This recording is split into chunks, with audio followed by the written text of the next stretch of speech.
badhassabka gobolka Gabiley ayaa maanta kulan la qaatay maayirada degmooyinka gobolka hoos yimaada iyo isku duwayaasha wasaaradaha laamaha kala duwan ee gobolka Gabiley. kulankan oo ay warbaahintu dibadda ka ahayd ayaa markii uu kulankaasi soo idlaaday waxa warbaahinta la hadlay badhassabka gobolka Gabiley Mustafa Cabdi Ciise Shiine,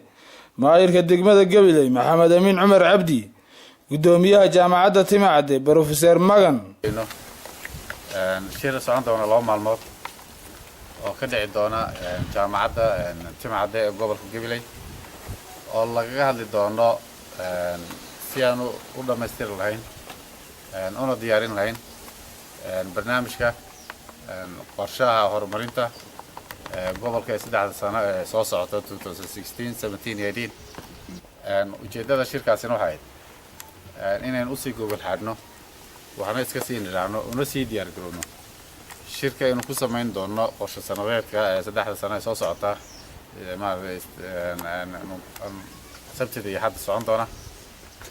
shirkan ma aha oo kaliya hay'adaha dawladda kaliya inuu ka casuunay cid kasto aqoon-yahana oo gobolka leeyahay iyo cid kasto ay fikrad haysaba ku casuumantaa. sida gudoomiyuhu sheegay runtii maanta waxaan soo nibay kulan hordhaca oo loogu gogol xaarayay shir sabtida iyo hadda soo socota aynu ku yeelan doono hoolka jaamacadda Timacade University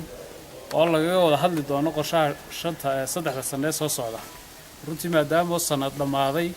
in review lagu sameeyo qorshihii hore jiray wixii qabsoomay iyo waxaan qabsoomin wixii runtii lagu dari karana lagu daro. muhiimaduna waxa weeyaan in xagga developmentka ama horumarka ama baahiyaha ummadda inaynu taabano baahiyaheeni ka bacdi aynu ka hawlgalno baahi kasta sidaynu u dabooli karno qorshahaynu ku dabooli karno iyo cid ay naga taageeri karaysa maadaama waa gobolka macnaheedu ugu xasuus badan xagga beeraha marka anu waxaan kulli jecel lahaa in awood aynu saarno sidaynu Soomaaliland horta xagga raashinka aynu uga qabtiri lahayn mashaariic macnaheedu beeraha ah oo wadanka dhan wax tara oo raashin nagu filan soo saarno in awood saarno iyo wixii kale gobolka aynu maaragtay ku horumarin karnaba in arrinkaasi aad focuska loo saaro ayaan jecelahay. waxaan jecelahay kulli in aqoon-yahanka wixii aqoon maaragtay waa kulli casuumi doona jaamacadduna xubin firfircoon bay ka qaadan doontaa diyaarna waan nahay waana waxyaabo loo aasaasay. sidoo kale waxa iyaguna dhinacooga arrinkani ka hadlay isku duwayaasha laamaha kala duwan ee wasaaradaha gobolka. anoo ay isku duwaa wasaaradda boostada iyo isgaarsiinta gobolka Gabiley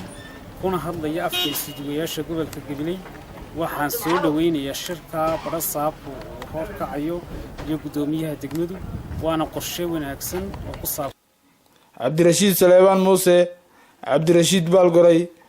Somalicable TV, gobolka Gabiley.